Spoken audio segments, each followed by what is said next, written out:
Good afternoon, everyone, and thank you for making it here. This is, needless to say, is going to be the most important discussion you've had in the last 48 hours and the next 12 hours as well. Thank you very much. We've got an absolutely amazing set of speakers. Really representing the cement industry and construction industry, both at a sort of company level and a global level, as well as a very important user of cement and concrete. So it's going to be a great discussion. So how we're going to start is going to have a very quick introduction. Everyone is going to say a little bit about themselves and what they do and their company. So maybe we'll just start with Tim. Nice to meet you all. So I'm Tim McCaffery. I manage our deep tech and life sciences investing at SEG. We look at solar, batteries, grid storage, and other applications. Cement decarbonization is key to what we're doing. Hi, my name is Zoey. I work at ØRSTED. ØRSTED is a developer, operator, owner of different renewable energy assets, a leader in offshore wind, but also with onshore, solar, and bioenergy projects. I work in the green procurement. I work as a green procurement specialist where I lead the efforts to decarbonize cement and concrete within our supply chain. So thanks. Hello, I'm Ian Riley. I'm the CEO of the World Cement Association. I'm also involved with a number of clean tech companies in different roles. So I spent a career in industrial minerals and cement, and the cement industry has been pretty unchanging for many years. But in the last 5 years, we start to see a lot of things changing. So it's good to be here today and have a chance to share what's going on in the industry. Thank you very much, Roel. And just myself as well, quickly. So I'm Sherif Elsayed-Ali. I'm co-founder and CEO of Carbon Ray. So we are an AI for materials company. We develop AI models that understand the underlying physics and chemistry in the transformation of materials. So our first application is in the cement industry, really looking towards helping and accelerating decarbonization in the sector. So to kind of kick us off, Ian is going to give us a little introduction of cement and concrete, why it's important, why we're talking about it, and just giving a little bit of context to be able to have a better discussion about solutions and challenges. Yeah, Ian. Thanks, Sherif. Thank you. So concrete represents about 8% of the overall greenhouse gas emissions. And it's a hard-to-abate sector. Now, concrete is essential for urbanization, for a lot of the things we take for granted. And about 90% of the CO2 embodied in concrete comes from cement. So cement is one of the constituents in concrete, along with sand and aggregates. And the cement industry has recognized for a long time that the CO2 footprint is something that has to be addressed. And going back to 2000, the cement industry founded the Cement Sustainability Initiative. And that aimed to take action that went beyond the legal requirements.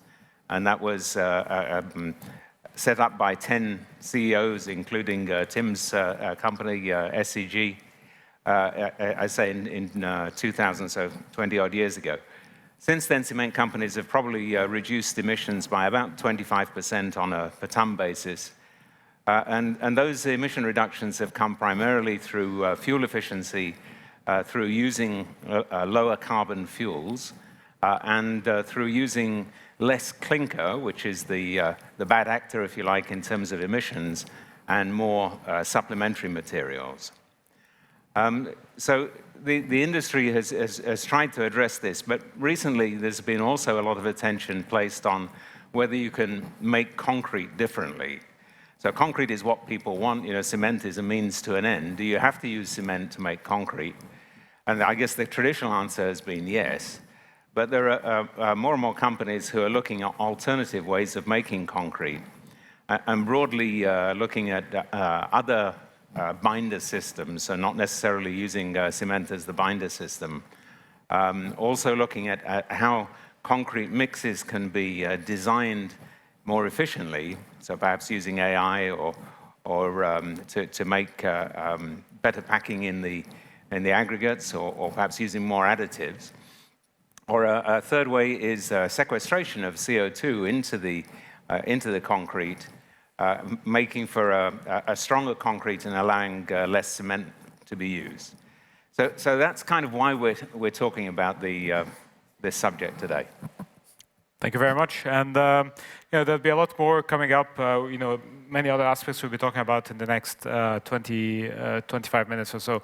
Maybe I just kind of wanted to go to you, Zoey. And as ØRSTED, obviously a very big user of concrete and in your operations, I mean, how do you see the challenge of adopting sort of greener concretes or generally lower carbon footprint concretes? Well, maybe just to give a little bit of context. So back in November, ØRSTED joined the First Movers Coalition on Concrete and Cement. So that's essentially an initiative launched by the World Economic Forum and the US State Department that calls for companies and other organizations to commit to procuring 10% near zero cement and concrete by 2030.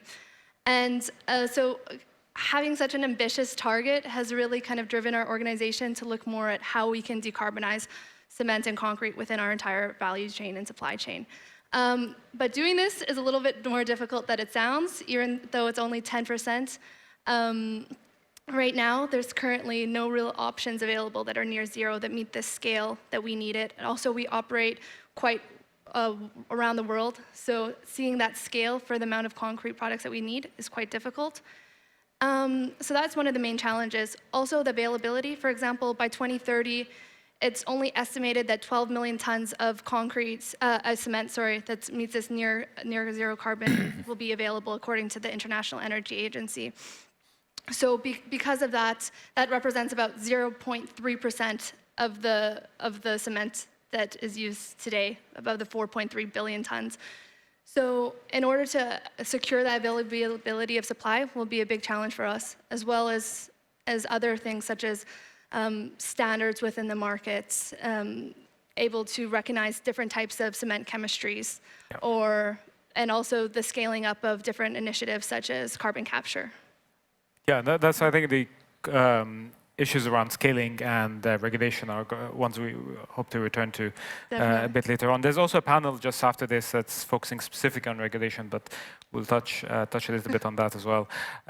Tim, so obviously, SCG, also sometimes known as Siam Cement Group, although I know it's a much bigger company than just cement, is a very one of the leading companies, especially in Asia, in terms of production of cement. Also, has a very strong reputation for innovation and for really kind of pushing the envelope on what's possible.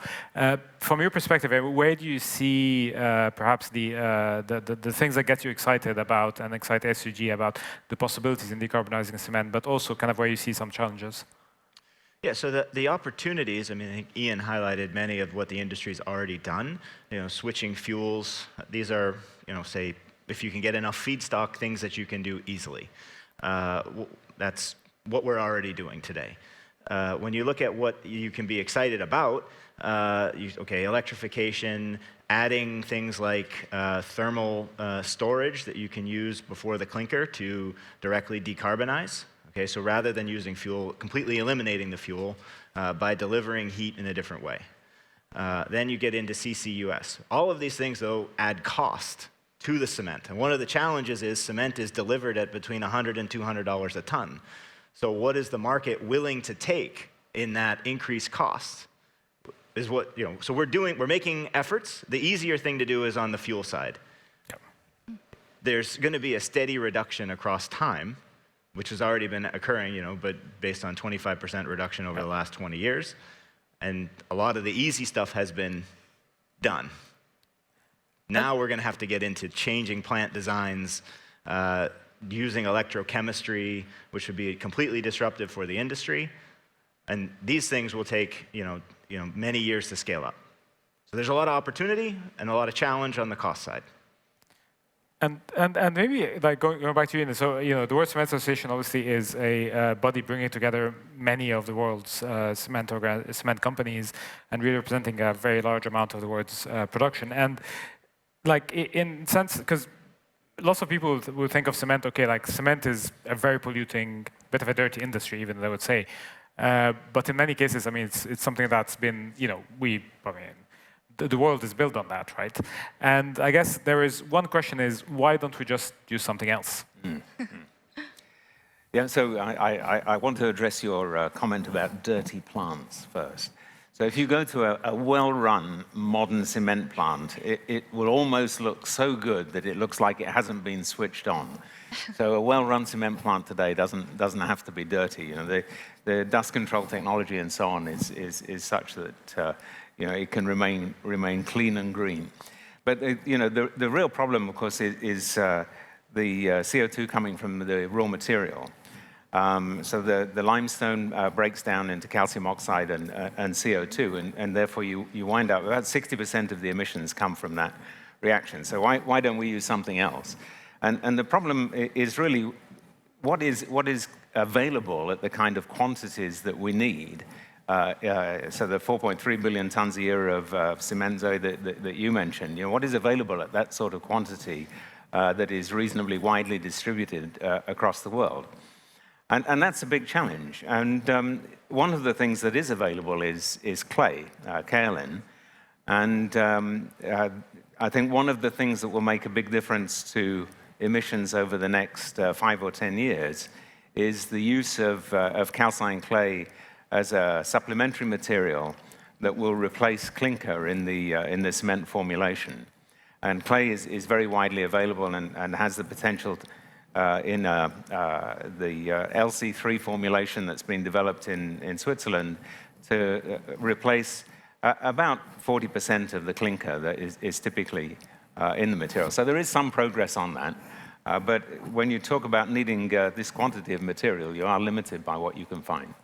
Yeah, no, absolutely. And I think, often we have, there is a view sometimes that cement is not a greatly environmental industry, but obviously, one of the big things it is an essential industry. It's how we build things. It's how we build everything we live in, everything where we go to school and universities and our offices and all of that. And at the end of the day, we only live on the planet we live in, and it has the stuff it has. And the reality is limestone is the most abundant sedimentary rock on the planet, and that's it's there, it's everywhere, we can use it, and we know how to use it. So I think there is it's called a hard-to-abate sector for a reason, is that it is a very difficult challenge, it's a very difficult transition to make.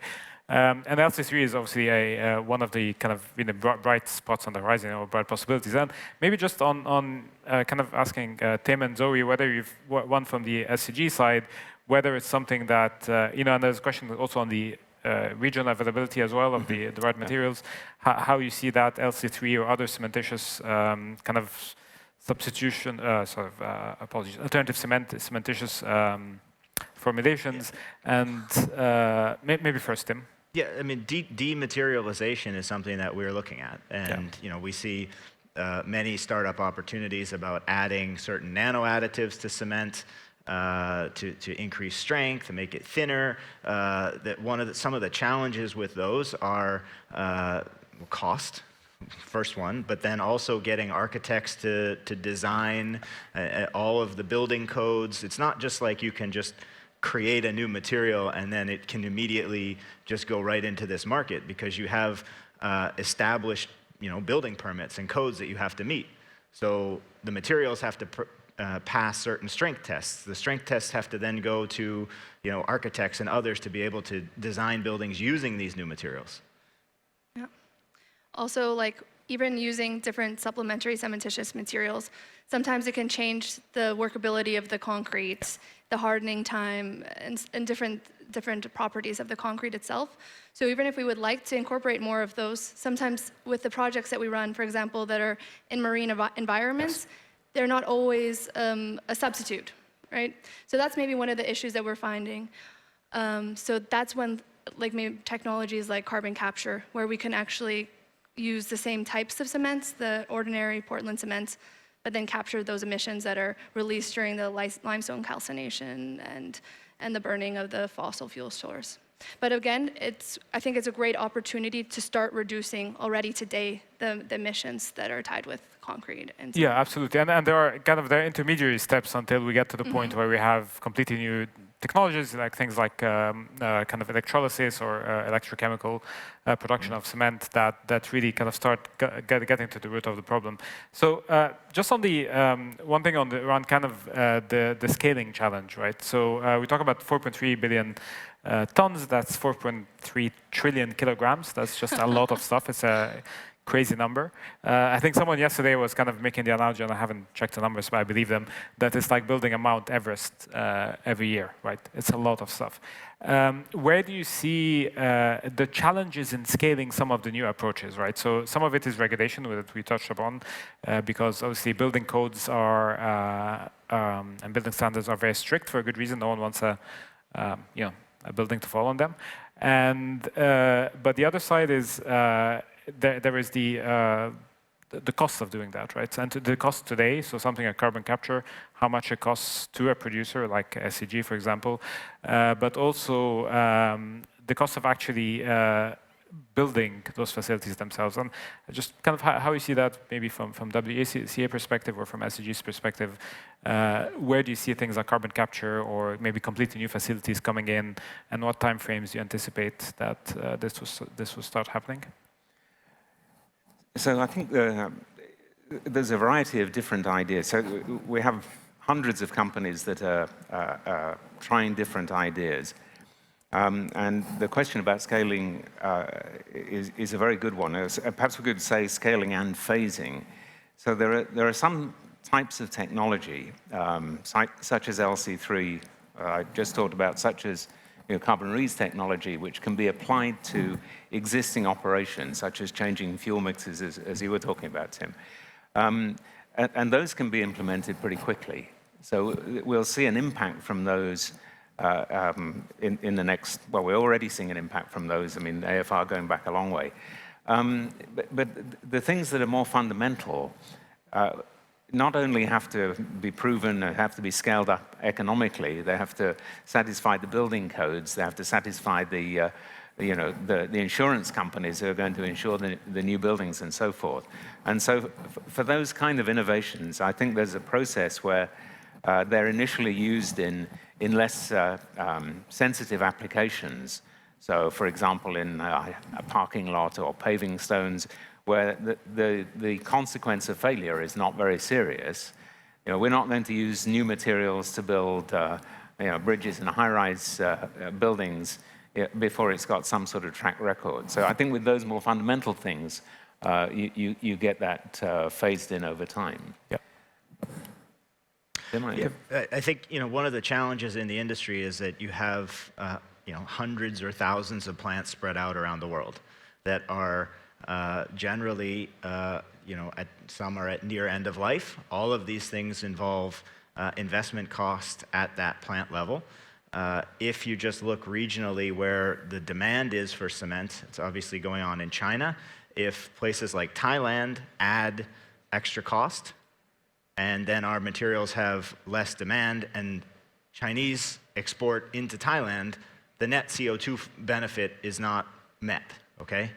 So it has to be a global infrastructure to apply some of these things, and not all the same technologies are going to work in every region, country, and plant. So you're going to have many different technologies that need to be enacted around the world.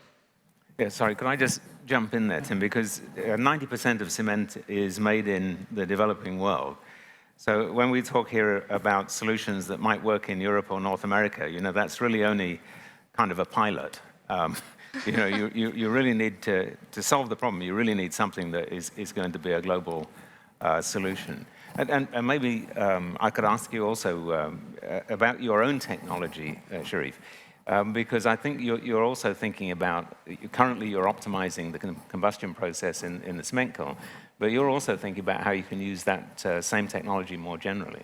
Yeah, so so kind of the broad idea is that kind of the new paradigm in AI is called foundation models, and when you build large enough models with large enough data and quite a lot of training and computing power, you can get to the point where you start to generalize capabilities across different use cases. So the idea is that you can go from just being able to build like a solution for example, optimizing fuel combustion in cement, to using the same sort of model capabilities across cement mixes, across concrete mixing, across steel and glass and so on production. So then you start building up these just general capabilities that they can use across lots of different things. And we see that as a way to, obviously, at the end of the day, we need to get to like the zero carbon or very close to zero carbon cements and concretes and steel and so on. But part of that is being able to build the best possible processes and have designed those processes that are as efficient as possible to also reduce costs. So kind of that's how we see that going. So thank you for also for kind of asking about that. Zoey, maybe on the just kind of thinking, obviously you have operations outside of Europe as well, but how do you see at least the incentive structure in Europe, whether in terms of potentially supporting or any also hindrance in terms of adopting lower carbon concretes and cements? Well, as we're not a cement manufacturer, it'll be quite different for us, but I see that, for example, this ETS scheme in Europe, at least, the EU ETS scheme, from at least the suppliers that I've spoken with, they see that this is maybe perhaps a way that they can also kind of look towards different types of technologies, these breakthrough technologies like carbon capture, and maybe experimenting with how they can replace clinker within their concrete mixes to reduce the amount of CO2 emissions, because they'll end up paying for those emissions through these schemes, right? Yep. So I see that kind of can ignite some of this movement towards decarbonizing the sector. But of course, it will also take some extra push from the demand side. Because one of the problems they also highlighted was that a lot of their customers aren't asking for near zero or lower carbon cements and concretes. It's becoming a movement, but today we're not at a place where even if they offer some of these products, it's not always they have off-takers. So I think it's also important for other organizations and companies to come together and also make these commitments like the FMC or Concrete Zero to really drive this kind of demand side push towards concrete suppliers. And the first mover coalition I think is a really interesting model of that.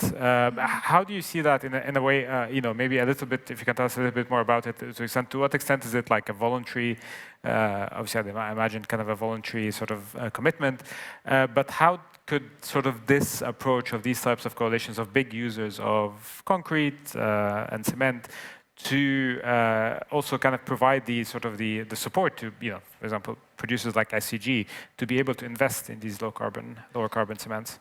I think it's good because once you put a commitment out there, you really drive organizations to actually try to live up to those commitments, right? Because it's always embarrassing saying after that you haven't lived up to that commitment, right?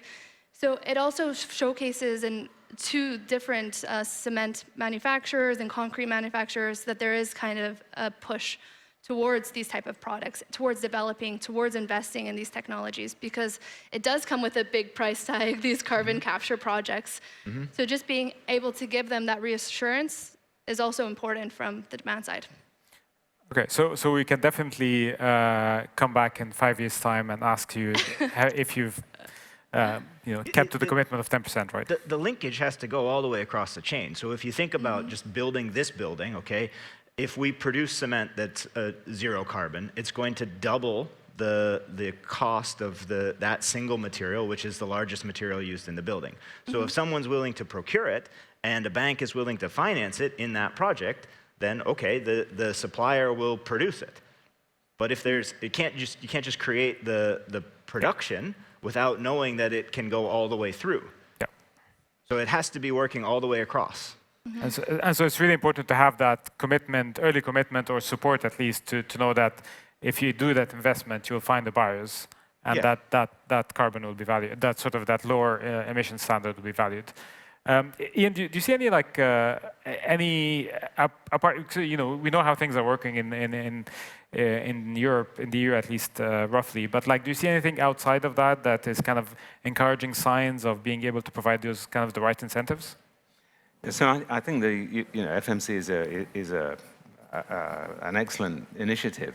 But I think governments have a huge role to play, and Tim, you've alluded to that a couple of times, really, in comments about the policy. So governments can play a big role in two ways. One is in providing a price mechanism, such as the ETS for carbon, and one is in encouraging or favoring low carbon solutions in their public procurement. So we start to see that happening in public procurement on a smallish scale, I think. There are, both in the US and in Europe, you see some examples of public procurement that is really looking for low-carbon solutions. To date, it's hard to find too many examples of where people, whether public or private, have been willing to pay premiums for a greener solution. So it tends to be more, if you can't meet this sort of criteria, then you can't participate in the project, rather than a clear price premium for something that is much more expensive to produce if you start with the decarbonization of cement. But I think that the government role is absolutely critical in setting the right incentives for companies to make green decisions. Thank you. So we've got only about 2.5 minutes left, so I'm going to ask you maybe just one last thing, and it's give you a few seconds to think about as well. What is the thing that is most exciting you that either exists today or is coming up? You see it coming up in the next few years. I'll start just to give you a bit of time to think about. So one thing that's really that I think is really exciting is the sort of biological approaches to producing cement. I know it's kind of quite early days, but also I think in the next session there was BioZero speaking, and I think got some really exciting technology that they're working on. So be really looking forward to hearing about it. Anyone? Yeah, I'll start. I mean, I think from the production side, if it's scalable, electrochemistry can directly decarbonize nearly 100% of the emissions, if it's scalable. And one of the sort of companies leading that is Sublime Systems, I believe, Yes. And I think...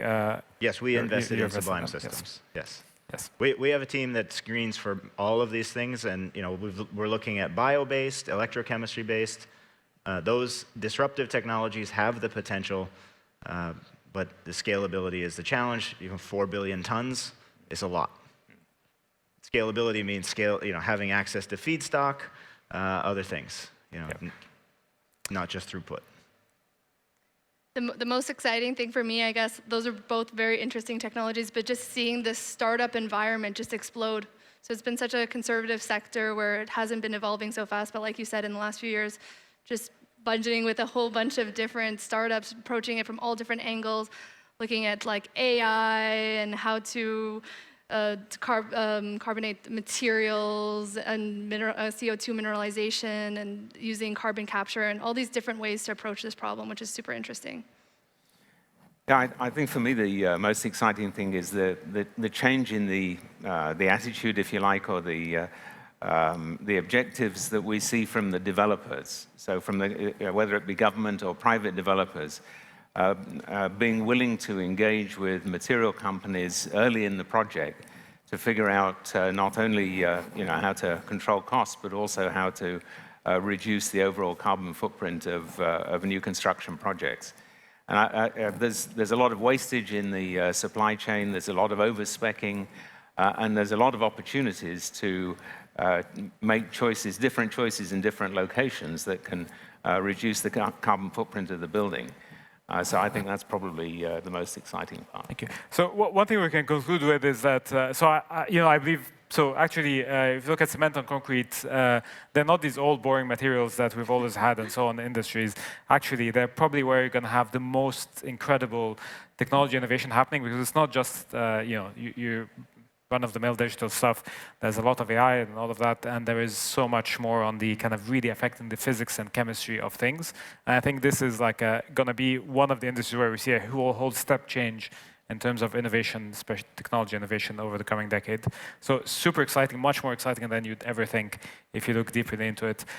So thank you all so much. It's really amazing getting the opportunity to meet you over the last week and actually talk to you. Ian, known you for a while now, but everyone else, really fantastic. Thank you all so much for your time and for your listening to us. Thank you.